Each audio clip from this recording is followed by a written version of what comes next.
ഓം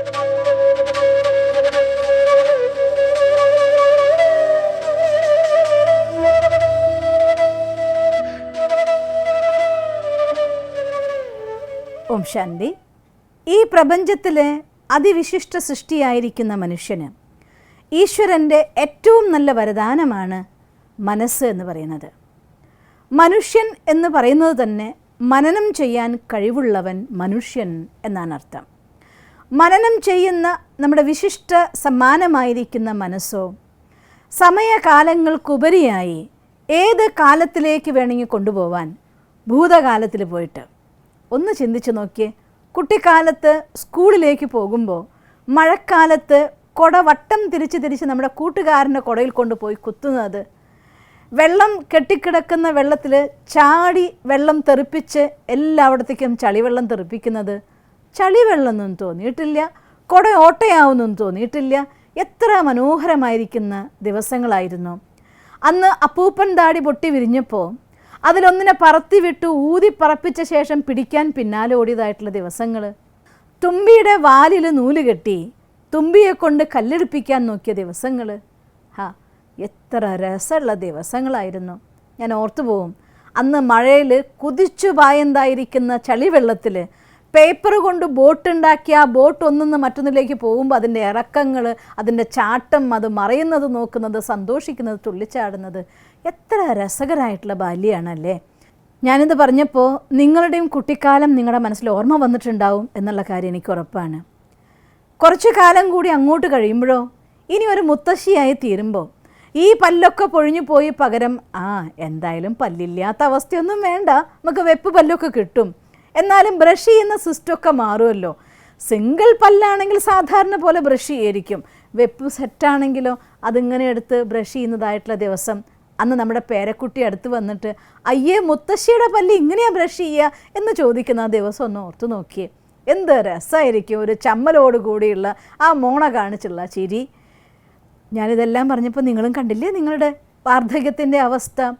തീർച്ചയായിട്ടും സമയകാലങ്ങൾക്കുപരിയായിക്കൊണ്ട് ഭൂതത്തിലേക്കോ ഭാവി കാലത്തിലേക്കോ വേണമെങ്കിൽ നമ്മളെ കൊണ്ടുപോകാൻ കഴിയുന്ന അത്ര മനോഹരമായിരിക്കുന്ന ഒരു വിശേഷ ശക്തിയാണ് നമ്മുടെ മനസ്സെന്ന് പറയുന്നത്. വേണമെങ്കിൽ ഇല്ലാത്ത പ്രേതത്തെ ഭൂതത്തെ കാണിപ്പിച്ച് നമ്മളെ പേടിപ്പിക്കാനും പറ്റും. അല്ലെങ്കിൽ സുഗന്ധമുള്ള പൂക്കളുടെ തോട്ടത്തിലേക്ക് നമ്മളെ കൊണ്ടുപോയിക്കൊണ്ട് നമ്മളെ ഫ്രഷാക്കാനും പറ്റും. സങ്കടത്തിൻ്റെ കയത്തിൽ മുക്കിക്കൊണ്ട് ശ്വാസം മുട്ടിക്കാനും പറ്റും. സന്തോഷം കൊണ്ട് തുള്ളിച്ചാടുന്ന അവസ്ഥകൾ ഉണ്ടാക്കാനും പറ്റും. ഇതിനൊക്കെ കഴിയുന്നതായിരിക്കുന്ന അതിവിശിഷ്ടമായിരിക്കുന്ന ഈശ്വരൻ്റെ വരദാനമാണ് നമ്മുടെ മനസ്സെന്ന് പറയുന്നത്. എന്നാൽ എൻ്റെ സഹോദരന്മാരെ, ഏറ്റവും വിശേഷമായിരിക്കുന്ന അവസ്ഥ എന്താണ് നിങ്ങളുടെ മനസ്സ് എന്ന് ചോദിച്ചാൽ അതിനുത്തരം നമുക്ക് അറിഞ്ഞൂടാ. എല്ലാ സൈക്കോളജിസ്റ്റുകളും സൈക്കാട്രിസ്റ്റുകളും തിരഞ്ഞുകൊണ്ടിരിക്കുന്ന ഒരു വിശേഷമായിരിക്കുന്ന വസ്തുതയാണ് വാട്ട് ഈസ് മൈൻഡ് എന്നുള്ളത്. ഞാൻ ഓർക്കും, ഒരു കോളേജിൽ ഞാൻ ക്ലാസ് എടുക്കാൻ പോയ സമയത്ത് ഡിഗ്രി സ്റ്റുഡൻസ് ആയിരുന്നു. ഞാൻ അവരോട് ചോദിച്ച സമയത്ത് ആ ഒരു കുട്ടി എൻ്റെ അടുത്ത് നിന്ന് ആൻസർ പറഞ്ഞു, മൈൻഡ് ഈസ് മാറ്റർ എന്ന് പറഞ്ഞു. അപ്പോൾ ഞാൻ ആ കുട്ടിയോട് തിരിച്ച് ചോദിച്ചു, വാട്ട് ഈസ് മാറ്റർ എന്ന് പറഞ്ഞു. അപ്പോൾ ആ കുട്ടീൻ്റെ ഉത്തരം പറഞ്ഞു, ഡോണ്ട് മൈൻഡ് എന്ന്. അതൊന്ന് തമാശ കഴിഞ്ഞ് നമ്മളോട് പറഞ്ഞെന്ന് മാത്രമേ ഉള്ളൂ. സത്യത്തിൽ ലോകത്തെല്ലാവരും ഉപയോഗിക്കുന്നതും നമുക്ക് ദിവസവും നമ്മുടെ ജീവിതത്തെ, ഇന്ന് ഞാൻ ജീവിച്ചു കൊണ്ടിരിക്കുന്ന എൻ്റെ ജീവിതം, നിങ്ങൾ ജീവിച്ചു കൊണ്ടിരിക്കുന്ന നിങ്ങളുടെ ജീവിതം, നമ്മൾ ഓരോരുത്തരുടെയും ജീവിതത്തെ ഈ തലത്തിൽ കൊണ്ടുപോയിക്കൊണ്ടിരിക്കുന്നുണ്ടെങ്കിൽ നാളെ നമ്മൾ എവിടെയെങ്കിലും എത്തിച്ചേരുമെങ്കിൽ, എന്തെങ്കിലും ആകുമെങ്കിൽ, എങ്ങനെ ജീവിക്കുന്നുവെങ്കിൽ അതിൻ്റെ ഒക്കെ ഉത്തരവാദി നമ്മുടെ മനസ്സാണ്. എന്നാൽ വീണ്ടും ഞാൻ നിങ്ങളുടെ അതേ ചോദ്യം ചോദിക്കുകയാണ്, എന്താണ് മനസ്സ്? ആർക്കും അറിയാതിരിക്കുന്ന ഫാക്ടർ അത് തന്നെയാണ്, എന്താണ് മനസ്സ് എന്ന് പറയുന്നത്. ഇന്ന് അതിനുള്ള ഒരു ചെറിയ ഉത്തരം നിങ്ങൾക്ക് ഞാൻ പറഞ്ഞുതരികയാണ്. നമ്മുടെ ചിന്താശക്തിയുടെ, മനുഷ്യ വ്യക്തിത്വത്തിൻ്റെ, ആന്തരിക വ്യക്തിത്വത്തിൻ്റെ ഉള്ളിലെ ചിന്താശക്തിയുടെ പേരിനെയാണ് മനസ്സ് എന്ന് വിശേഷിപ്പിക്കുന്നത്. മനസ്സിൽ ഏത് വിധത്തിലുള്ളതായിട്ടുള്ള ചിന്തയുണ്ടാകുന്നോ അതിൻ്റെ ആധാരത്തിൽ നമുക്ക് സന്തോഷവും സന്താപവും ഉണ്ടാകുന്നു. മനസ്സിൽ ഹെൽത്തി ആയിരിക്കുന്ന തോട്ട്സ് ആണെങ്കിൽ നമുക്ക് നല്ല ആരോഗ്യം ശരീരത്തിനുണ്ടാകും. മനസ്സിൽ നെഗറ്റീവായിരിക്കുന്ന തോട്ട്സ് ആണെങ്കിൽ ശരീരത്തിൽ രോഗങ്ങൾ വന്നു ചേരും. സിമ്പിളായിട്ട് പറഞ്ഞു നോക്കിയ ഒരു കാര്യം, ആരെങ്കിലും നമുക്ക് ഇഷ്ടമില്ലാത്ത സങ്കടമുള്ള വിഷമിപ്പിക്കുന്ന കാര്യം പറഞ്ഞാൽ എന്നെക്കൊണ്ട് വയ്യ എന്ന് പറയും നമ്മൾ. എന്ത് വയ്യായി? ശരീരത്തിന് അതുവരെ ഫുൾ ഹെൽത്തി ആയിരുന്നു. അടുത്ത നിമിഷം ഞാൻ തളർന്നിട്ട് വയ്യ, എനിക്ക് നിൽക്കാൻ കഴിയുന്നില്ല, ചെയ്യാൻ കഴിയുന്നില്ല, എനിക്ക് തല കറങ്ങണ പോലെയുണ്ട്, ഞാൻ ഇരിക്കട്ടെ എന്നൊക്കെ പറയാറില്ലേ? എവിടുന്നാണ് വന്നത് ആ സുഖമൊക്കെ? നമ്മുടെ മനസ്സിൽ എന്ത് ചിന്ത വരുന്നുണ്ടോ ആ ചിന്തകൾക്കനുസരിച്ച് ശരീരത്തിൻ്റെ ആരോഗ്യം മാറുന്നു. മനസ്സിലെ ചിന്തകൾക്കനുസരിച്ച് നമ്മൾ ചെയ്യുന്നതായിട്ടുള്ള ഏതൊരു കർമ്മത്തിലാണെങ്കിലും വിജയവും പരാജയത്തിൻ്റെ ആധാരം മറ്റാരുമല്ല, നമ്മുടെ മനസ്സ് തന്നെയാണ്. നമ്മുടെ ജീവിതത്തിൽ ധനം വന്നുവെങ്കിൽ ധനം വന്നില്ല എങ്കിൽ രണ്ടിനും ഉത്തരവാദി മറ്റാരുമല്ല, നമ്മുടെ മനസ്സ് തന്നെയാണ്. അതുകൊണ്ട് മനസ്സിൻ്റെ ഉള്ളിലായിരിക്കുന്ന 4 ലെവൽ ഓഫ് തിങ്കിങ്ങിലാണ് നമ്മുടെ ലൈഫിൻ്റെ ഉള്ളിലെ ഹാപ്പിനെസ്സും അൺഹാപ്പിനെസ്സും വിജയവും പരാജയവും ഒക്കെ നിൽക്കുന്നത്. ലോകത്തെ ആളുകൾ അവരുടെ സങ്കടം പറയുമ്പോൾ, പരാതി പറയുമ്പോൾ, ഡയറക്റ്റായിട്ട് നമ്മൾ മീറ്റ് ചെയ്യുമ്പോൾ, അവരുടെ വിഷമങ്ങൾ പറയുമ്പോൾ, മെസ്സേജ് ഞാൻ കേൾക്കുമ്പോൾ എല്ലാവരുടെ അടുത്തു നിന്നും എനിക്ക് ഏറ്റവും വണ്ടർഫുള്ളായിട്ട് ഒരു ഫാക്ടർ തോന്നിയിട്ടുള്ളത്, അധികം സങ്കടം പറയുന്ന ആളുകളും ഒന്നുകിൽ മനസ്സിനെ പ്രോപ്പറായിട്ട് ഉപയോഗിക്കേണ്ട വിധം അറിയാത്തത് കൊണ്ട്, അതല്ലാന്നുണ്ടെങ്കിൽ അവരവരുടെ സങ്കടത്തിൻ്റെ എന്തുകൊണ്ട് എനിക്ക് ചെയ്യാൻ പറ്റുന്നില്ല എന്ന് മാത്രമേ കാണുന്നുള്ളൂ, എങ്ങനെ എനിക്ക് ചെയ്യാൻ പറ്റും എന്ന് കാണുന്നില്ല. എന്നുവെച്ചാൽ അർത്ഥം പ്രോബ്ലം സീക്കിംഗ് മൈൻഡ് എന്ന് പറയാം. മനസ്സിൻ്റെ ഒരു ലെവൽ ഓഫ് ആക്ടിംഗ് ആണ് പ്രോബ്ലം സീക്കിംഗ് മൈൻഡ് എന്ന് പറയുന്നത്. നിങ്ങൾക്കും അനുഭവം ഉണ്ടായിരിക്കും. ചില ആളുകളോട് നിങ്ങൾ എന്ത് നല്ല കാര്യം ചെയ്യാൻ വേണ്ടി പറഞ്ഞു കൊടുത്താലും, എന്ത് സൊല്യൂഷൻ പറഞ്ഞാലും ആ പ്രോബ്ലത്തിനൊരു സൊല്യൂഷൻ നമ്മൾ പറഞ്ഞു കൊടുത്താൽ അതിൻ്റെ അപ്പുറത്ത് ഇതങ്ങനെ ചെയ്താൽ പിന്നെ ഇങ്ങനെയായി പോവില്ലേ, അതിന് വേറൊരു കാരണം അവർ കണ്ടെത്തും. അതും മാറ്റി നിങ്ങൾ അതല്ല ഇത് ഇങ്ങനെ ചെയ്യാമെന്ന് പറഞ്ഞാൽ ഇങ്ങനെ ചെയ്താൽ അങ്ങനെ ചെയ്തിട്ടുണ്ടാവില്ലേ. ഇങ്ങനെ എന്തൊരു പ്രോബ്ലത്തിന് സൊല്യൂഷൻ കൊടുക്കുമ്പോഴും അതിൻ്റെയൊക്കെയും അപ്പുറത്ത് അത് ചെയ്യാതിരിക്കാൻ അഥവാ ആ കാര്യത്തിലായിട്ട് നെഗറ്റീവായിരിക്കുന്ന എഫക്റ്റ് എന്തുണ്ട് അത് മാത്രം കണ്ടെത്തുന്ന ചില ആളുകളുണ്ട്. അങ്ങനെയുള്ള ആളുകൾ ജീവിതത്തിൽ എവിടെയും എത്താറില്ല. എന്നും പരാതി പറയാൻ മാത്രമേ അവർക്ക് സമയം ഉണ്ടാവുള്ളൂ. അവരെന്നോട് ഇങ്ങനെ പറഞ്ഞു അതുകൊണ്ട് ഞാൻ ഇങ്ങനെയായി, എൻ്റെ ഹസ്ബൻഡ് എന്നോട് ഇങ്ങനെ അതുകൊണ്ട് ഞാൻ ഇങ്ങനെ, എൻ്റെ വൈഫ് എന്നോട് ഇങ്ങനെ അതുകൊണ്ട് എൻ്റെ മൂഡ് ഇങ്ങനെ, എൻ്റെ മക്കൾ എന്നെ സന്തോഷിക്കാൻ അനുവദിക്കുന്നില്ല അതുകൊണ്ട് ഞാൻ ഇങ്ങനെ എറ്റ്സെട്ര എറ്റ്സെട്ര എറ്റ്സെട്ര. എന്തൊക്കെ ചെയ്യാൻ പറ്റാത്ത കാര്യങ്ങളുണ്ടോ അത് മാത്രം സ്വന്തം മുന്നിൽ നിരത്തുന്ന ഒരു കൂട്ടം ആളുകൾ, അവരുടെ മൈൻഡ് സെറ്റപ്പിൻ്റെ പേരാണ് പ്രോബ്ലം സീക്കിംഗ് മൈൻഡ് എന്ന് പറയും. അവരെന്നും പ്രശ്നത്തിനെ മാത്രമേ കാണാറുള്ളൂ, ഒരിക്കലും പരിഹാരത്തെക്കുറിച്ച് ചിന്തിക്കാറില്ല. അങ്ങനെയുള്ള ആളുകളുടെ കൂടെ ഏറ്റവും വിശേഷമായിട്ടുള്ള തമാശ, നമ്മുടെ ചുറ്റുമുള്ള 5 ആളുകൾ അങ്ങനെയാണെങ്കിൽ അധികം വൈകാതെ നിങ്ങളും ആ ഒരു സംസ്കാരത്തിലേക്ക് അവിടെ അഡാപ്റ്റ് ചെയ്ത് പെട്ടുപോകും. അങ്ങനെ തന്നെയാണ്, അതങ്ങനെയാണ്, ഇങ്ങനെയാവില്ല, അങ്ങനെയാവില്ല. കുറച്ച് കാലം കഴിഞ്ഞ് സ്വയം അവനവനൊന്ന് പരിശോധിച്ച് നോക്കുമ്പോൾ ഞാൻ എന്തേ ഇങ്ങനെയായി പോയെന്ന് പോലും നമ്മൾ അത്ഭുതപ്പെട്ടു പോകും. കാരണം മറ്റൊന്നല്ല, നിങ്ങൾക്കൊപ്പമുള്ള 5 വ്യക്തിത്വങ്ങളുടെ പ്രഭാവമാണ് നിങ്ങളുടെ വ്യക്തിത്വത്തിനെ വളർത്തിയെടുക്കുന്നത്. അതുകൊണ്ട് പ്രോബ്ലം സീക്കിംഗ് മൈൻഡുള്ള ആളുകളുടെ സംഘത്തിലൂടെ നിരന്തരം നീങ്ങുമ്പോൾ ഞാൻ പല ആളുകളെയും കണ്ടിട്ടുണ്ട്. അവർ നല്ല ആളുകളായിരുന്നിരുന്നവർ, എൻ്റെ ഫ്രണ്ട്സായിട്ടുള്ള പലരും ഞാൻ കണ്ടിട്ടുണ്ട്. ഞങ്ങൾ പഠിക്കുന്ന സമയത്ത് എന്തൊരു മോട്ടിവേറ്റഡ് ആയിരുന്നു എന്നറിയോ, അവരെ കണ്ട് അവരെ പോലെ ആയാലോ എന്ന് ഞാൻ കൊതിച്ചിട്ടുള്ള ആളുകൾ. പക്ഷേ ഇന്ന് ജീവിതത്തിൻ്റെ പാതയിൽ യാത്ര തിരിച്ചപ്പോൾ അവരുടെ കൂടെ വന്നു ചേർന്നതായിരിക്കുന്ന സംഘങ്ങൾ അത്തരത്തിലായി പോയപ്പോൾ ഒരു 10 വർഷശേഷം അവരെ കാണുമ്പോൾ അവർക്ക് സങ്കടത്തിൻ്റെ കെട്ടഴിക്കാനേ നേരമുള്ളൂ. അവരെടുത്ത് എന്തൊക്കെ തന്നെ സൊല്യൂഷൻ പറഞ്ഞു അതിൻ്റെ അപ്പുറത്ത് എന്ത് പ്രോബ്ലം ഉണ്ടാവും, എന്നെക്കൊണ്ടൊന്നും പറ്റില്ല, പ്രോബ്ലങ്ങളേ ഉള്ളൂ എന്ന് ചിന്തിക്കുന്നതായിട്ടുള്ള ആളുകൾ. ആ ഒരു മൈൻഡാണ് ഒരു മനുഷ്യൻ്റെ ഏറ്റവും വലിയ പരാജയം എന്ന് പറയുന്നത്. അത്തരത്തിലുള്ള മനോഭാവങ്ങളാണ് നമ്മുടെ സമൂഹത്തിലെ ഏറ്റവും വലിയ രോഗമെന്ന് പറയുന്നത്. അഥവാ നമ്മുടെ നാട്ടിൽ എന്തെങ്കിലും ഒരു കാര്യം നന്നായിട്ട് നടക്കുന്നില്ലെങ്കിൽ അതിൻ്റെ ഉത്തരവാദിത്തം മറ്റൊന്നുമല്ല, ഇത്തരത്തിൽ മനോഭാവം മനുഷ്യൻ്റെ മനസ്സിൽ ഡേ ബൈ ഡേ ഇൻക്രീസ് ചെയ്തുകൊണ്ടിരിക്കുകയാണ്. അതുകൊണ്ടാണ് ഇങ്ങനെയുള്ള അവസ്ഥകൾക്കൊക്കെ കാരണമാവുന്നത്. അഥവാ എൻ്റെ സ്വന്തം ജീവിതത്തിൽ ഞാൻ നോക്കുകയാണെങ്കിൽ എൻ്റെ ലൈഫിൽ എന്തുകൊണ്ട് എനിക്ക് വിചാരിച്ച പോലെ ഉയരാൻ പറ്റുന്നില്ല എന്ന് ചോദിച്ചാൽ അതിന് നിങ്ങളൊന്ന് സ്വയം തിരിഞ്ഞു നിന്ന് നോക്കിയാൽ നമുക്ക് കണ്ടെത്താവുന്ന കാര്യമുള്ളൂ. മറ്റൊന്നുമല്ല, എൻ്റെ ഉള്ളിൽ ഞാൻ കൊണ്ടാക്കി വെച്ചതായിരിക്കുന്ന പ്രശ്നത്തിൻ്റെ കണ്ടെത്താനുള്ള മനോഭാവം അഥവാ പ്രോബ്ലം സീക്കിംഗ് മൈൻഡ്. ഈ മനസ്സാണ് നമ്മളെ കൊല്ലുന്നതിൽ ഒന്നാമത്തെ ഘടകം. രണ്ടാമത്തെ, മനസ്സിൽ പ്രോബ്ലം സീക്കിംഗ് മൈൻഡ് ആണെന്നുണ്ടാൽ അർത്ഥം അതിൻ്റെ അപ്പുറത്തെ ഭാഗം ഒട്ടും മോശമായിരിക്കില്ല. അതോടുകൂടി കാര്യങ്ങൾ മാറ്റി വയ്ക്കുക എന്നുള്ളതായിട്ടുള്ളൊരു സ്വഭാവം വരികയായി. ഒരു കാര്യം ചെയ്യാൻ നമുക്കറിയാം, പക്ഷേ എനിക്ക് എൻ്റെ ഉള്ളിൽ അതിന് വേണ്ടതായിട്ടുള്ളൊരു പ്രശ്നം, ഇത് ചെയ്താൽ അങ്ങനെയാവില്ലേ, അത് ചെയ്താൽ ഇങ്ങനെയാവില്ലേ എന്നുള്ള 2 ചോദ്യം വന്നാൽ 3-ാമത്തെ പ്രാവശ്യം നമ്മുടെ മനസ്സ് പറയും ഇന്ന് വേണ്ട നാളെയാവാം, അപ്പോഴേക്കും അതിനൊരു സൊല്യൂഷൻ കിട്ടും. ഇന്ന് വേണ്ട നാളെയാവാം, അപ്പോഴത്തേക്കും ആരെങ്കിലും നമ്മളെ സഹായിക്കാനെത്തും. ഇങ്ങനെ ഒരു 100 കാരണങ്ങളെ കണ്ടെത്തിക്കൊണ്ട് ചെയ്യേണ്ട കാര്യങ്ങൾ ദിവസവും മാറ്റി വയ്ക്കുന്ന ലിസ്റ്റായിരിക്കും അവരുടെ അടുത്ത് ഉണ്ടായിരിക്കുന്നത്. ആ മാറ്റി വയ്ക്കുന്ന ലിസ്റ്റ് അവസാനം ജീവിതത്തിൽ ഒന്നും ചെയ്യാത്തവരായിട്ട് എവിടേക്കെങ്കിലും തള്ളപ്പെടുന്നവരായിട്ട് മാറുന്നൊരവസ്ഥ നമ്മളുള്ളിൽ ക്രിയേറ്റ് ചെയ്യപ്പെടും. അഥവാ ജീവിതത്തിൽ എന്തെങ്കിലും എമർജൻസി വരുമ്പോൾ അതുവരെ ഓടാത്ത എല്ലാ ഓട്ടങ്ങളും ഒന്നിച്ചോടി തളർന്നു വീഴുന്ന അവസ്ഥ അതും ഞാൻ കണ്ടിട്ടുണ്ട് ലൈഫിൽ. ജീവിതം നമ്മളെ പാഠം പഠിപ്പിക്കുമല്ലോ. ഒരു കാര്യം ഞാൻ കണ്ടിട്ടുള്ളത്, ഒന്നുകിൽ നമുക്ക് നമ്മുടെ ജീവിതത്തിൽ എന്ത് ചെയ്യണോ ആ കാര്യം നമ്മൾ സ്വയം നമ്മുടെ ടീച്ചറായിക്കൊണ്ട് നമുക്ക് ചെയ്യാം.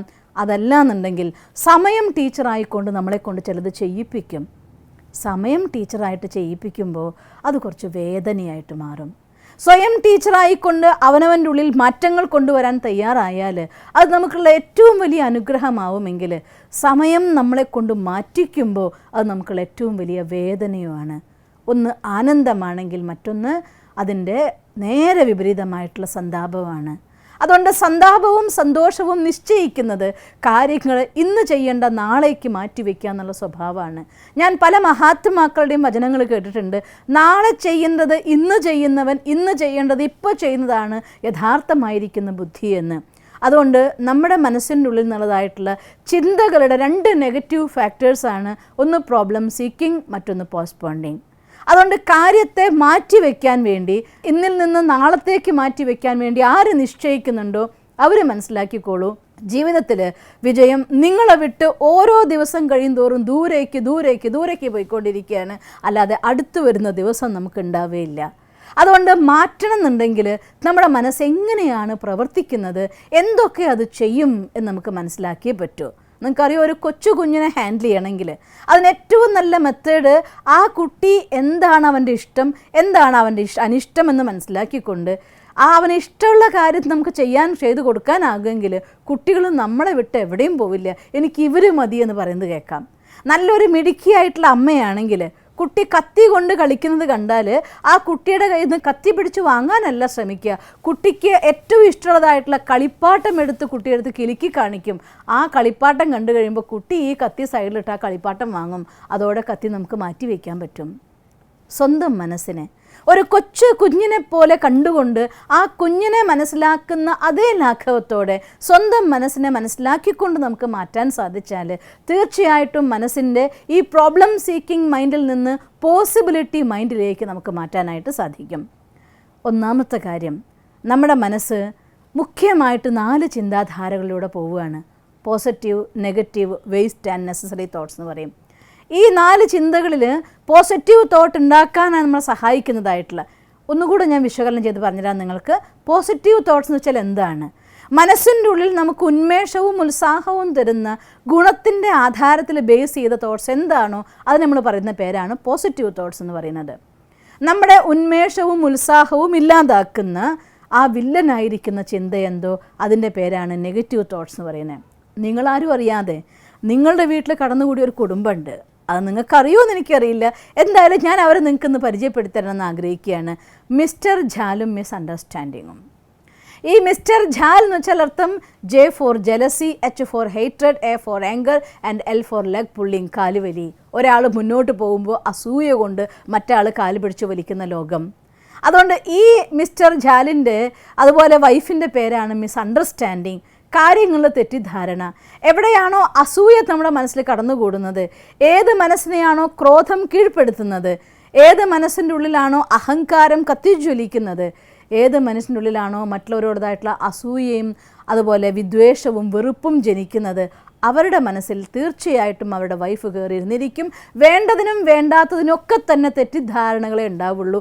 ഏത് കുടുംബത്തിൽ ഒളിഞ്ഞിരിക്കുന്ന മിസ്റ്റർ ജാലും മിസ് അണ്ടർസ്റ്റാൻഡിങ് ഉണ്ടോ ആ വീടിനുള്ളിൽ ബഹളവും വഴക്കല്ലാതെ ഒന്നും ഉണ്ടാവില്ല. അതുകൊണ്ട് മനസ്സിൻ്റെ മായാജാലത്തെ മനസ്സിലാക്കാൻ വേണ്ടിക്കൊണ്ട് മനസ്സെന്തൊക്കെ പ്രവർത്തിക്കുന്നു അത് നമുക്ക് മനസ്സിലാക്കിയേ പറ്റുള്ളൂ.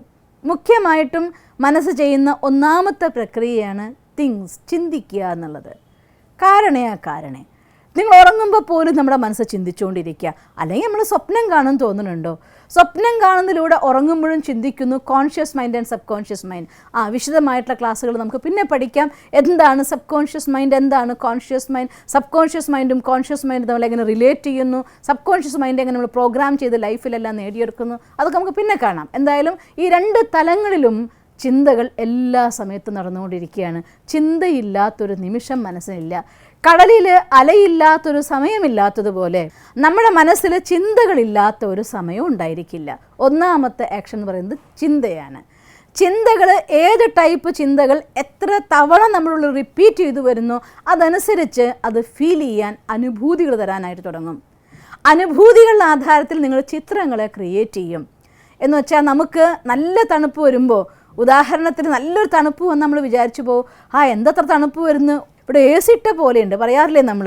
പലപ്പോഴും ചില സ്ഥലങ്ങളിൽ പോകുമ്പോൾ നമ്മുടെ കേരളത്തിൻ്റെ രീതിയിലൊക്കെ ഉണ്ടാക്കിയ പഴയ കാലത്തെ വീടുകളുള്ളിൽ പോകുമ്പോൾ നമ്മൾ പറയും, ഇവിടെ എന്തിനാ ഫാന്, ഇവിടെ എന്തിനാ എ സി, ശരിക്കും എ സി ഇട്ട പോലെയുണ്ട്. എന്ന് വെച്ചാൽ എന്താ അർത്ഥം? തണുപ്പ് ഓട്ടോമാറ്റിക്കലി നമ്മുടെ മനസ്സിനുള്ളിൽ ഒരു പിക്ചർ ക്രിയേറ്റ് ചെയ്തു. തണുപ്പ് എന്ന് വെച്ചാൽ എ സിയാണ്. അല്ലെങ്കിൽ ഇതാ നോക്കി ഊട്ടിയെ പോയ പോലെയുണ്ട്.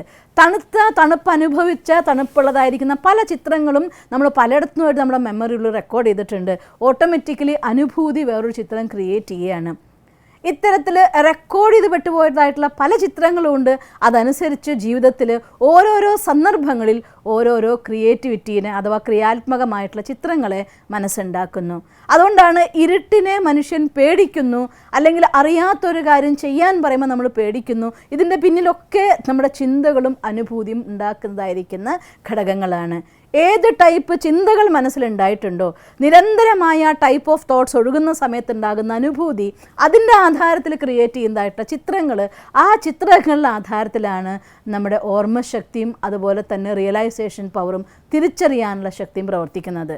ചുരുക്കം പറഞ്ഞ് മനസ്സ് പ്രവർത്തിക്കുന്ന മുഖ്യമായിരിക്കുന്ന ഫാക്ടേഴ്സ്: ഒന്ന് ചിന്തിക്കുന്നു, തിങ്സ്, ഫീൽസ്, ക്രിയേറ്റ്സ്, ഇമാജിനേഷൻ ഉണ്ടാക്കുന്നു, ഭാവനയ്ക്കുള്ളിൽ ജീവൻ കൊടുക്കുന്നു, അത് റിമെമ്പർ ചെയ്യുന്നു, കാര്യങ്ങൾ ഓർത്തെടുക്കുന്നു, റിയലൈസ് ചെയ്യുന്നു, ഇത് ഇന്നതാണ് എന്ന്, എൻ്റെ സത്യം എന്നതാണ്. സത്യം ഇന്നതാണ് തിരിച്ചറിയണമെങ്കിൽ മനസ്സിന് ഒരുപാട് ശക്തി വേണം. പക്ഷേ എൻ്റെ സത്യം, എൻ്റെ ശരി ഇതെന്നുള്ള ഒരു റിയലൈസേഷൻ അതിലേക്കെങ്കിലും നമ്മുടെ മനസ്സ് കൊണ്ടെത്തിക്കും. എന്നുവെച്ചാൽ ഈ 6 ഫാക്ടേഴ്സിൻ്റെ ആധാരത്തിലാണ്, ഈ 6 സ്റ്റേജസിലൂടെയാണ് നമ്മുടെ മനസ്സ് പ്രവർത്തിക്കുന്നത് പറയാം. നമുക്ക് ഈ 6 കാര്യങ്ങളാണ് നമ്മുടെ മനസ്സ് ചെയ്യുന്നതെന്ന് പറയാം. ചിന്തിക്കുന്നു, അനുഭൂതി ചെയ്യുന്നു, അത് ഭാവനയിൽ കാണുന്നു, ഇമാജിൻ ചെയ്യുന്നു, ക്രിയേറ്റ് ചെയ്യുന്നു അഥവാ ഉണ്ടാക്കിയെടുക്കുന്നു. മറ്റൊരു ഭാവത്തിൽ പറഞ്ഞാൽ നമ്മുടെ ജീവിതത്തിലുള്ള എല്ലാ ക്രിയേറ്റിവിറ്റിക്കും ആധാരം നമ്മുടെ മനസ്സ് തന്നെയാണ്.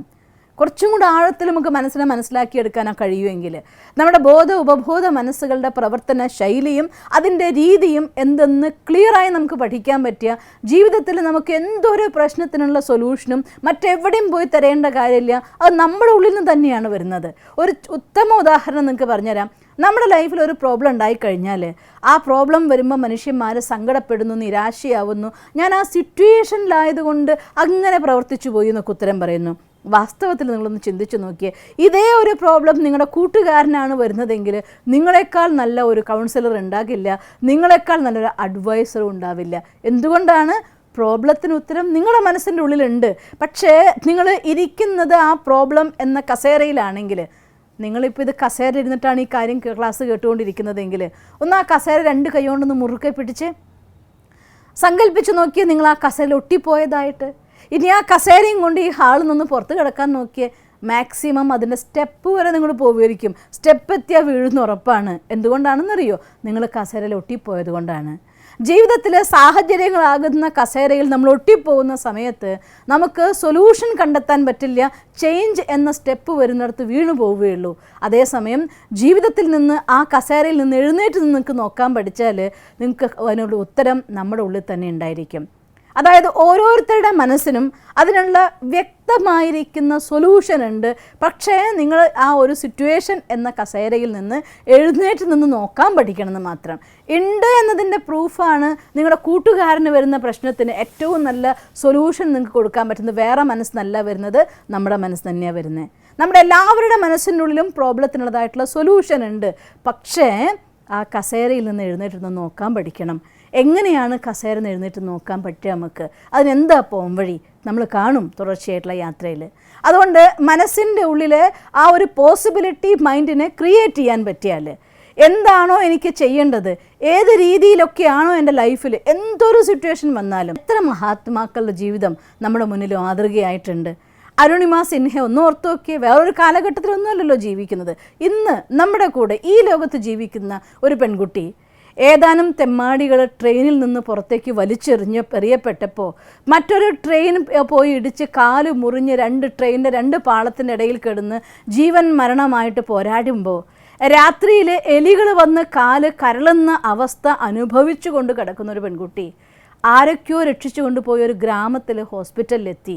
അവിടെ ഓപ്പറേഷനുള്ളതായിരിക്കുന്ന പ്രോപ്പറായിരിക്കുന്ന സിസ്റ്റം ഇല്ലാത്തത് കൊണ്ട് തരിപ്പിക്കാതെ പച്ചയ്ക്ക് കീറി ഓപ്പറേറ്റ് ചെയ്യേണ്ടി വരുന്ന വേദന അനുഭവിക്കുന്ന ഒരു കുട്ടി എൻ്റെ ജീവിതം ഇങ്ങനെയായി പോയല്ലോ എന്ന് പറഞ്ഞ് കരയല്ല ചെയ്തത്. അതിനെ ചൊല്ലിയുള്ളതായിരിക്കുന്ന നിരവധി വാർത്തകൾ പല രീതികളിൽ പുറത്തു വന്നപ്പോൾ ആ ഹോസ്പിറ്റലിൽ കിടക്കയിൽ കിടന്നെടുത്ത പ്രതിജ്ഞയായിരുന്നു, ഈ കാലൊന്ന് ശരിയായി എങ്കിൽ എൻ്റെ ജീവിതത്തിൽ ഏറ്റവും ഹൈറ്റ്സിനെ ഞാൻ നേടിയിരിക്കും. ഇന്ന് എന്നെ മോശമായി പറഞ്ഞ എല്ലാവരുടെ മുന്നിലും ഞാൻ ജയിച്ചു കാണിക്കും എന്ന്. അതല്ലേ പ്രസിഡൻറ്റിൻ്റെ അവാർഡടക്കം വാങ്ങുന്ന അവസ്ഥയിലേക്ക് മാറിയത്. നിങ്ങളെല്ലാവരും കേട്ട കഥയായിരിക്കും ഇത്. അതുകൊണ്ട് ഞാൻ അധികം വിശദീകരിച്ച് പറയുന്നില്ല. അതുകൊണ്ട് ജീവിതത്തിൽ ഒരു കാര്യം നേടിയെടുക്കണം എന്ന ദൃഢസങ്കല്പം കൊണ്ട് കാര്യം നമുക്ക് മുന്നോട്ട് വയ്ക്കാൻ സാധിച്ചാൽ, അഥവാ നമ്മുടെ മനസ്സിലെ സങ്കല്പങ്ങളിലെ ദൃഢതയെ നമുക്ക് നേടിയെടുക്കാനായിട്ട് സാധിച്ചാൽ ജീവിതത്തിൽ നേടിയെടുക്കാൻ പറ്റാത്ത യാതൊന്നുമില്ല. കാരണം നമ്മുടെ മനസ്സിലെ ചിന്തകളാണ് ഒരു മനുഷ്യൻ്റെ ഏറ്റവും വലിയ ശക്തി. ഒരു തോട്ടെന്ന് പറയുന്നത്, ഒരു ഹാളിൽ നിന്ന് നമ്മൾ സംസാരിക്കുന്ന സമയത്ത് ആ ശബ്ദം 4 ഭാഗത്തും തട്ടി നമ്മുടെ അടുത്തേക്ക് തിരിച്ചു വരും പോലെ തന്നെ അതിനേക്കാൾ ശക്തിശാലിയായിരിക്കുന്ന തരംഗങ്ങളായിക്കൊണ്ട്, അതിനേക്കാൾ ശക്തിശാലിയായിരിക്കുന്ന ഫ്രീക്വൻസിയോടുകൂടി ശബ്ദത്തിനേക്കാൾ വേഗത്തിൽ യാത്ര ചെയ്ത് 4 ഭാഗത്തു നിന്നല്ല, അത് എല്ലാ വ്യക്തികളിൽ പോലും അവരുടെ മനസ്സുകളിൽ പോലും പോയി തട്ടി അവരെ കൂടി നമ്മുടെ സങ്കല്പത്തിൻ്റെ ആധാരത്തിലേക്ക് പരിവർത്തനം ചെയ്ത് നമ്മുടെ ജീവിതത്തിൽ ഇന്ന് ഞാൻ അനുഭവിക്കുന്ന ഒരു സിറ്റുവേഷൻ ഉണ്ടെങ്കിൽ, ഇന്ന് ഞാൻ അനുഭവിക്കുന്നതായിട്ടുള്ള ഒരു വിജയം എനിക്കുണ്ടെങ്കിൽ, അല്ലെങ്കിൽ ഇന്നെൻ്റെ ആരോഗ്യമോ അനാരോഗ്യമോ ഉണ്ടെങ്കിൽ, അതിനെല്ലാം കാരണക്കാർ നമ്മുടെ ഉള്ളിൽ നിന്ന് പുറപ്പെടുന്നതായിട്ടുള്ള ഈ ഊർജ്ജങ്ങളാണ്. നിങ്ങളൊന്ന് ചിന്തിച്ചു നോക്കിയേ, രാത്രിയിൽ ഉറക്കത്തിൽ സ്വപ്നം കണ്ട് ഞെട്ടി എഴുന്നേൽക്കുന്ന ഒരാൾ വാസ്തവത്തിൽ ജീവിതത്തിൽ അത് സംഭവിച്ചിട്ട് കൂടിയില്ല. നമുക്കറിയാം സ്വപ്നം യാഥാർത്ഥ്യമല്ല. ഒരാൾ എന്നെ ഉപദ്രവിക്കുന്നത് കണ്ട് പേടിച്ചുറക്കത്തിൽ എഴുന്നേൽക്കുമ്പോൾ പെട്ടെന്ന് കരഞ്ഞിട്ട് പോലും ആൾക്കാർ എഴുന്നേൽക്കാറുണ്ട്. എഴുന്നേൽക്കുന്ന സമയത്ത് ആ സ്വപ്നം കണ്ട് ഞെട്ടി ഉണരുന്ന അടുത്ത സെക്കൻഡിൽ അതുവരെ കാര്യം നടക്കുന്നത് ഫിസിക്കലായിട്ടൊരു ആക്ടിവിറ്റി അവിടെ നടക്കുന്നേ ഇല്ല. പക്ഷേ സ്വപ്നം കണ്ട് ഉണരുന്ന അടുത്ത മുഹൂർത്തം നോക്കിക്കഴിഞ്ഞാൽ നമ്മുടെ ശരീരം മുഴുവൻ വിറയ്ക്കാൻ തുടങ്ങിയിട്ടുണ്ടാവും. ആ വിറയ്ക്കാൻ എന്ത് തുടങ്ങിയത്? ഫിസിക്കലായിട്ട് ആക്ടിവിറ്റി നടന്നിട്ടില്ലല്ലോ. ഒരു സെക്കൻഡിൽ നമ്മുടെ മനസ്സിലുണ്ടാകുന്ന സങ്കല്പം ഒരു സെക്കൻഡിൻ്റെ പോലും ഫ്രാക്ഷൻസ് ഇല്ലാതെ അത് പ്രകമ്പനങ്ങളായിക്കൊണ്ട് ഈ ശരീരത്തിൽ നിന്ന് പുറത്തേക്കും പ്രവഹിക്കുകയാണ്. അത് എന്ത് എനർജി എന്നിൽ നിന്ന് പുറത്തേക്ക് പ്രവഹിക്കുന്നുണ്ടോ അത് അതേ രീതിയിൽ എൻ്റെ അടുത്തേക്ക് തിരിച്ചു വരികയും ചെയ്യും. അതുകൊണ്ടാണ് പറയുന്നത്, നമ്മളെന്ത് ചിന്തിക്കുന്നുണ്ടോ അതാണ് നമ്മളായിത്തീരുന്നതെന്ന്. അതുകൊണ്ട് ചിന്തകളിൽ പോസിറ്റിവിറ്റി നിറയ്ക്കാനായാൽ, ചിന്തകളെ നമ്മൾ ആഗ്രഹിക്കുന്ന പോലെ ചിന്ത ക്രിയേറ്റ് ചെയ്യാൻ നമുക്ക് സാധിച്ചാൽ നമ്മുടെ ജീവിതം നമ്മുടെ കൈപ്പിടിയിൽ ഒതുങ്ങുന്നതാണ്. അഥവാ നമ്മുടെ ഭാഗ്യം നമ്മുടെ കൈക്കുള്ളിലാക്കാൻ നമുക്ക് സാധിക്കുന്നതാണ്. അതുകൊണ്ട് മനസ്സിൻ്റെ ഉള്ളിലെ പെർസിവിയറൻസ് മൈൻഡ് എന്ന് പറയും, ദൃഢതയോടുകൂടി മുന്നോട്ട് കൊണ്ടുപോയി ലക്ഷ്യത്തിൽ എത്തിച്ചേരാനുള്ളതായിരിക്കുന്ന ശക്തി. ഓരോ സ്റ്റെപ്പായിട്ട് മുന്നോട്ട് കയറിക്കൊണ്ട് എന്തൊക്കെ ഹഡിൽസ് വന്നാലും അതിനൊക്കെ ചാടിക്കടന്നുകൊണ്ട് ലൈഫിലെ ലക്ഷ്യത്തിലേക്ക് മുന്നേറാനുള്ളതായിട്ടുള്ള ശക്തി, അതാണ് നമ്മുടെ മൈൻഡ് പവർ അഥവാ സങ്കല്പത്തിൻ്റെ ശക്തി എന്ന്. അതെങ്ങനെ ആർജിക്കാം? നാളെ നമുക്ക് കാണാം. ഇന്നെന്തായാലും ഈ ഒരു തോട്ടിനനുസരിച്ച് നമ്മുടെ ശരീരത്തിലേക്ക്, നമ്മുടെ മനസ്സിലേക്ക് പോസിറ്റീവ് എനർജീനെ 100% റിസീവ് ചെയ്യാനുള്ളതായിരിക്കുന്ന ഒരു സിമ്പിൾ മെഡിറ്റേഷൻ മെത്തേഡ് അത് നമുക്ക് പ്രാക്ടീസ് ചെയ്ത് നോക്കാം. ഓം ശാന്തി.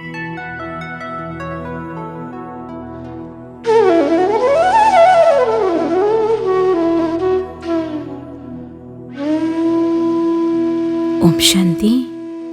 ഇന്ന് നമ്മൾ മനസ്സിനു വേണ്ടി പൂർണ്ണമായും പോസിറ്റീവ് എനർജി സ്വീകരിക്കുന്ന ഒരു നല്ല മുഹൂർത്തത്തിലാണ്. ഇപ്പോൾ മനസ്സിൻ്റെ ശക്തിയെക്കുറിച്ച് നിങ്ങൾ ശരിക്കും തിരിച്ചറിഞ്ഞു കഴിഞ്ഞല്ലോ. ഈ ശക്തി ഉണർത്താനായാൽ നമുക്ക് നേടാൻ പറ്റാത്തതൊന്നും ഈ ലോകത്തിലില്ല. എന്നാൽ മനസ്സിൻ്റെ ശക്തി ഉണർത്തണമെങ്കിൽ ആ സുപ്രീം പവർ അതോ പവർ ഹൗസുമായി നമുക്ക് കോണ്ടാക്റ്റ് നിർബന്ധമാണ്. അതുകൊണ്ട് നമുക്കിന്ന് ആ പരമമായ ശക്തിയിൽ നിന്ന് പൂർണ്ണമായ ശക്തിയെ ആഹ്വാനം ചെയ്യാം. പതിവ് പോലെ ഇത് നമ്മുടെ മെഡിറ്റേഷൻ സെഷനാണ്. നമ്മൾ പഠിച്ചു കഴിഞ്ഞു. മനസ്സ് ശക്തമാക്കാനുള്ളതായിരിക്കുന്ന വാഞ്ചയോടെ നിങ്ങളുടെ പഠനമുറിയിൽ അഥവാ നിങ്ങളുടെ ധ്യാനമുറിയിൽ കസേരയിൽ സ്വസ്ഥമായിരുന്നാലും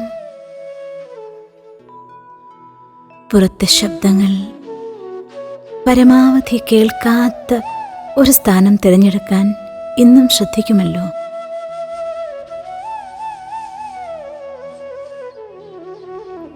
നിങ്ങളുടെ മൊബൈൽ അഥവാ കമ്പ്യൂട്ടർ സ്വിച്ച് ഓഫ് ആണെന്ന് ഉറപ്പുവരുത്തുക. ഒരിക്കലും ഇവയുടെ ശബ്ദങ്ങൾ ഈ ലോകത്തിലേക്ക് നമ്മളെ ആകർഷിക്കരുത്. നമ്മൾ നമുക്കൊപ്പം തന്നെ ഇരിക്കാൻ പോവുകയാണ്. ആ പരമമായ ശക്തിയിൽ നിന്ന് ശരീരത്തിനും മനസ്സിനും വേണ്ട ഊർജത്തെ ആഗിരണം ചെയ്യാൻ വേണ്ടി തയ്യാറെടുക്കുകയാണ്. കസേരയിൽ സ്വസ്ഥമായിരുന്നാലും കാലുകൾ തൂക്കിയിടാതെ പതിച്ചു വയ്ക്കാൻ വിധമുള്ള ഒരു സ്ഥാനത്തിലായിരിക്കണം ഇരിക്കുന്നത്. നേരിട്ട് ഭൂമിയിൽ കാലുകൾ വയ്ക്കാതെ ഒരു ഷീറ്റെങ്കിലും ഇട്ടിട്ട് വേണം അതിൻ്റെ മേലെ കാല് വയ്ക്കാൻ. കൈകളെ കാലുകളിൽ വിശ്രമിക്കുന്ന അവസ്ഥയിൽ കമഴ്ത്തി വെച്ചാലും നടുനിവർന്ന് പൂർണ്ണ സ്വീകരിക്കാനുള്ളതായിരിക്കുന്ന മൂഡിൽ റിലാക്സ്ഡ് ആയിരുന്നാലും ഭഗവാനുമായുള്ള സമാഗമത്തിലൂടെ ശരീരത്തിലും മനസ്സിലും ഊർജം ആവാഹിക്കാനുള്ള തയ്യാറെടുപ്പിലാണ്. പതിയെ പതിയെ ശ്രദ്ധയെ കാലിൻ്റെ പെരുവിരൽ മുതൽ പതുക്കെ പതുക്കെ യാത്ര ചെയ്യിച്ചാലും മനസ്സ് ശരീരത്തിൻ്റെ ഓരോ ഭാഗത്തെ സ്പർശിക്കുമ്പോഴും ആ ഭാഗം റിലാക്സ്ഡായി അയഞ്ഞു നിൽക്കുന്നതായി അനുഭവം ചെയ്യണം.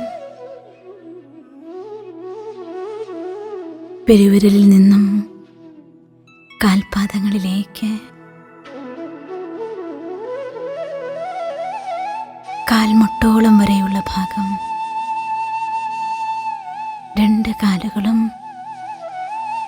തികച്ചും റിലാക്സ്ഡായ സ്റ്റേജിൽ അരവരെയുള്ള ഭാഗം അയഞ്ഞിരിക്കുന്നതായി അനുഭവം ചെയ്യൂ.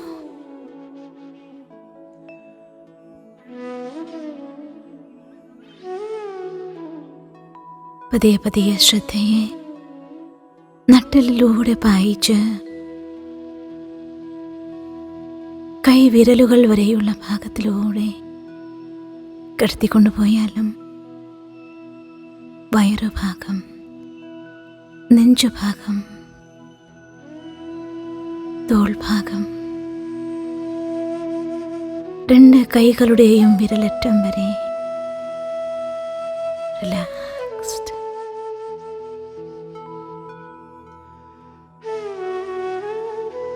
കഴുത്തിലെ എല്ലാ മസിലുകളും റിലാക്സ്ഡ് ആയിരിക്കുന്നു.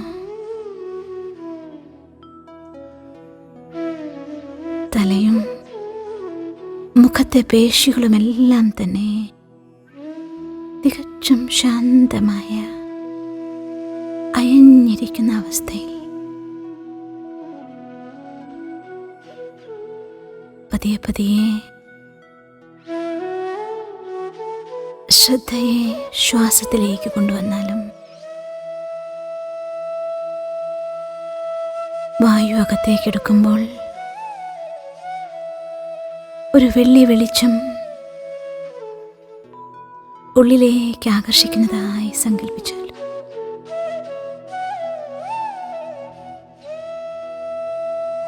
ശ്വാസവായുവിലൂടെ എല്ലാ നെഗറ്റീവ് എനർജികളും രോഗത്തിൻ്റെ കാരണങ്ങളുമെല്ലാം കറുത്ത പുകയായി പുറത്തേക്ക് പോകുന്നതായി അനുഭവം ചെയ്യും.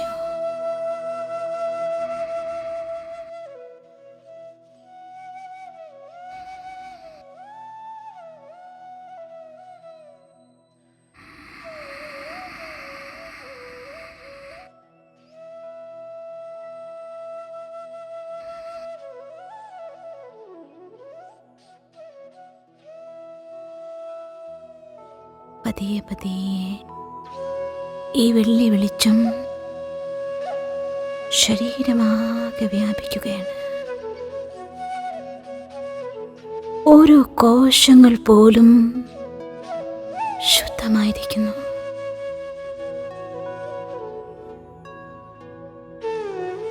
ഈ പ്രകാശ ശരീരത്തിനുള്ളിൽ നിങ്ങളുടെ ശ്രദ്ധയെ ഇരു പുരികങ്ങൾക്കും മധ്യത്തിലേക്ക് കൊണ്ടുവന്നാലും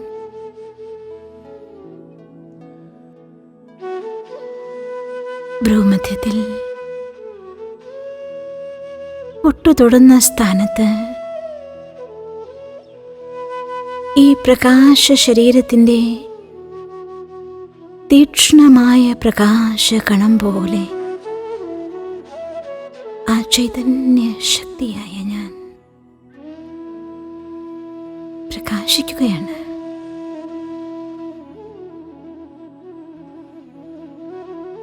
ഈ ശരീരത്തിൻ്റെ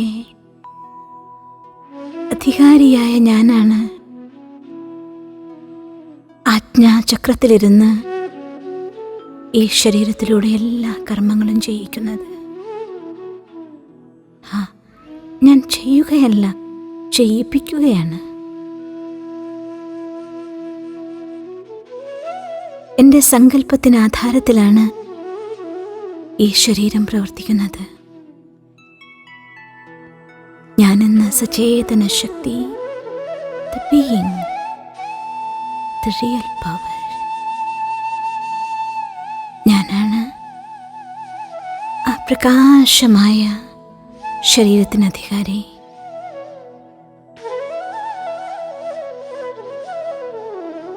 ഈ പ്രപഞ്ചത്തിൻ്റെ മുഴുവൻ സൃഷ്ടാവായ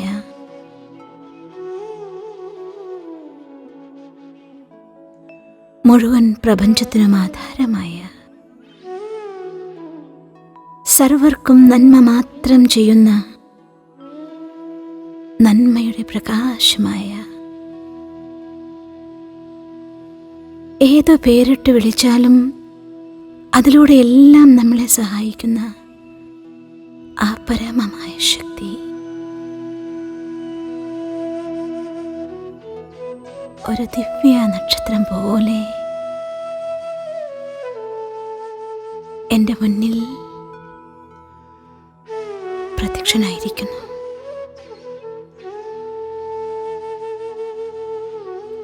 ആഹാ, എത്ര സുഖകരമായ മിലനം!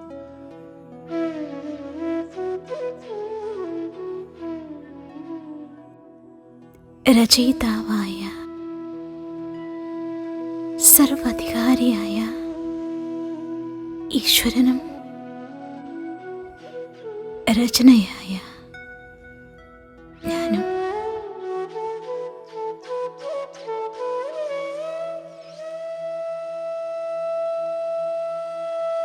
സൂര്യനിൽ നിന്നുള്ള പ്രകാശകിരണങ്ങൾ എന്ന പോലെ ആ വെള്ളി വെളിച്ചത്തിൻ്റെ സ്രോതസ്സായ പരമാത്മാവിൽ നിന്നും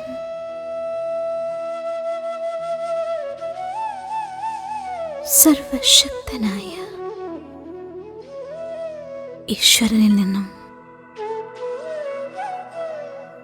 ആ പ്രകാശധാര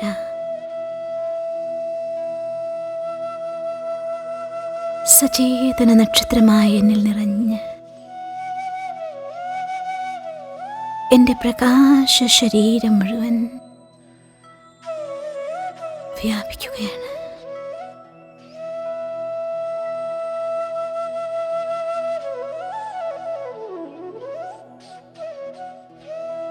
എത്ര മനോഹരമായ സുഖകരമായ അനുഭൂതിയാണ്.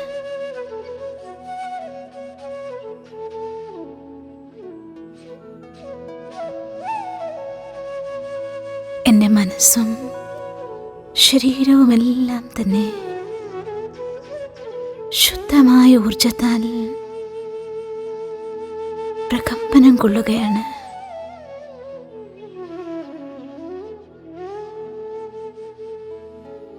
എനിക്ക് ചുറ്റുമുള്ള ഓറ ബ്രൈറ്റ് വൈറ്റ് ലൈറ്റായി തീക്ഷ്ണ പ്രകാശമായി ഒരു കൊച്ചു പ്രകാശം ഗോളം പോലെ എൻ്റെ ശരീരത്തിന് ചുറ്റും പ്രകാശിച്ചുകൊണ്ടിരിക്കുന്നു.